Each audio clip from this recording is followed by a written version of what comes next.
Hello my dear student, আজকের আদর্শ বিষয় ভূগোল ক্লাস 2 1 নম্বর বলেছে এক কথায় উত্তর দাও। ক নম্বর পৃথিবী কার আলোয় আলোকিত? পৃথিবী সূর্যের আলোয় আলোকিত। খ নম্বর ভারতের রাজধানীর নাম কি? নয়াদিল্লি। গ নম্বর পশ্চিমবঙ্গে মোট কটি জেলা আছে? 23টি জেলা।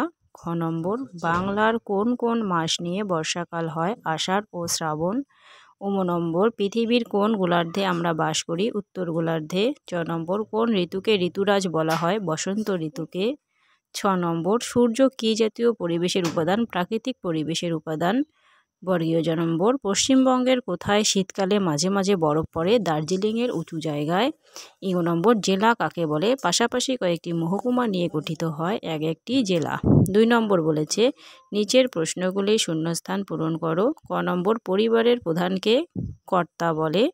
খ নম্বর সূর্যের দিকে পৃথিবীর যে অংশ পড়ে সেখানে হয় দিন। গ নম্বর আমাদের দেশের নাম ভারতবর্ষ। খ নম্বর কর্পোরেশনের প্রধানকে মেয়র বলে। নম্বর পৃথিবীর বৃহত্তম দেশ হিসেবে পৃথিবীতে ভারতের স্থান 7ম। 3 থেকে বলেছে সঠিক উত্তরের পাশে টিক চিহ্ন দাও। ক নম্বর ভূস্বর্গের দেশ বলা হয় কাশ্মীর। খ নম্বর জনসংখ্যার দিক থেকে ভারত প্রথম স্থান দখল করেছিল। গ নম্বর ভারতের জাতীয় নদী গঙ্গা। খ নম্বর পশ্চিমবঙ্গে 5টি বিভাগ আছে। নম্বর শহরের বিভিন্ন ভাষী মানুষ বসবাস করে। 6 নম্বর কার্তিক ও অঘ্রাণ মাস নিয়ে হেমন্তকাল হয়। এবার পরের দিকে 4 দিকে বলেছে নিচের প্রশ্নগুলি সত্য ও মিথ্যা লেখো। ক নম্বর কয়েকটি গ্রাম নিয়ে গঠিত হয় পাড়া, এটা মিথ্যা। খ নম্বর পৃথিবীর নিজের মেরুদণ্ডের উপর পশ্চিম থেকে পূর্ব দিকে ঘোরে, সত্য। গ নম্বর আবহাওয়া পরিবর্তন ঋতু পরিবর্তন হয়, মিথ্যা। ঘ নম্বর শহরের পরিবেশ খুব মনোরম ও শান্ত হয়, মিথ্যা। নম্বর গ্রীষ্মকালে সূর্যের আলো পৃথিবীর উপর লম্বভাবে পড়ে, সত্য। 5 দাগে বলেছে নিচের প্রশ্নগুলি ভুল সংশোধন করো। ক নম্বর বলেছে পৌষ ও মাঘ মাস বসন্তকাল, এটা হবে পৌষ ও মাঘ মাস শীতকাল। খ নম্বর গ্রাম পঞ্চায়েতে 6 বছর অন্তর নির্বাচন হয়, এটা হবে গ্রাম পঞ্চায়েত 5 বছর অন্তর নির্বাচন হয়। গ নম্বর ভারতের উত্তর দিকে আছে ভারত মহাসাগর, ভারতের দক্ষিণ দিকে আছে ভারত মহাসাগর। নম্বর থানার ভারপ্রাপ্ত প্রধানকে ডিএম বলে, উত্তর হবে থানার ভারপ্রাপ্ত প্রধানকে ওসি বা অফিসার ইনচার্জ বলে। 6 দাগে বলেছে বাম দিকের সঙ্গে ডান দিক মেলাও। দেখো ক নম্বর হচ্ছে রাজ্যের প্রধান, ডান দিকের সঙ্গে মিলিয়ে হবে রাজ্যপাল।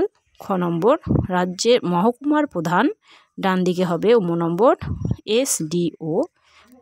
বাম দিকের গ নম্বর ভারতের পশ্চিমে, ডান দিকে হবে ক নম্বর পাকিস্তান আফগানিস্তান। ঘ নম্বর ভারতের পূর্বে, ডান দিকে হবে খ নম্বর বাংলাদেশ মায়ানমার। নম্বর হলো মিউনিসিপ্যালিটির প্রধান, ডান দিকে হবে চেয়ারম্যান। দেখো 6 দাগে কী বলেছে নিচের প্রশ্নগুলি 2-1টি বাক্যে উত্তর দাও। ক নম্বর বলেছে পশ্চিমবঙ্গের প্রধানত কটি ঋতু ও কী কী? পশ্চিমবঙ্গের প্রধানত 4টি ঋতু। 1 নম্বর গ্রীষ্মকাল, বর্ষাকাল, শরৎকাল ও শীতকাল। খ নম্বর বলেছে বর্তমান ভারতের কটি অঙ্গরাজ্য ও কটি কেন্দ্রশাসিত অঞ্চল আছে? বর্তমান ভারতে 28টি অঙ্গরাজ্য ও 8টি কেন্দ্রশাসিত অঞ্চল আছে। গ নম্বর পঞ্চায়েত ব্যবস্থার কটি স্তর ও কী কী? পঞ্চায়েত ব্যবস্থার 3টি স্তর, গ্রাম পঞ্চায়েত, অঞ্চল পঞ্চায়েত ও জেলা পরিষদ। ঘ নম্বর প্রাকৃতিক পরিবেশ কাকে বলে? উদাহরণ দাও। প্রকৃতির বিভিন্ন উপাদান দিয়ে স্বাভাবিকভাবে সৃষ্টি হওয়ার পরিবেশকেই প্রাকৃতিক পরিবেশ বলে, যেমন গাছপালা, পশু পাখি, নদীনালা, পাহাড় পর্বত ইত্যাদি। নম্বর বলেছে থানা কাকে বলে? থানার কাজ কি? গ্রামের কতগুলি পাশাপাশি অঞ্চল বা গ্রাম পঞ্চায়েত নিয়ে গড়ে ওঠে এক একটি থানা? থানার কাজ অধীনস্থ গ্রামগুলি বা শহরের বা ওয়ার্ডগুলির আইন শৃঙ্খলা রক্ষার দায়িত্ব থানার। 7 নম্বর বলেছে পার্থক্য লেখো আবহাওয়া ও জলবায়ু। এই পার্থক্যটা আমার অন্য ভিডিওতে দেওয়া আছে, দেখে নেবে। আমি 3টা পার্থক্য লিখে দিয়েছি আবহাওয়া ও জলবায়ুর। 1 নম্বর আবহাওয়া প্রতিদিন এমনকি প্রতি মুহূর্তে বদলায়, জলবায়ু প্রতিদিন বদলায় না। আবহাওয়া স্বল্প পরিসরে পরিবর্তিত হয়, জলবায়ু বিস্তৃত অঞ্চলভেদে পরিবর্তিত হয়। 3 নম্বর আবহাওয়ার পূর্বাভাস দেওয়া সম্ভব, জলবায়ুর পূর্বাভাস দেওয়া সম্ভব নয়।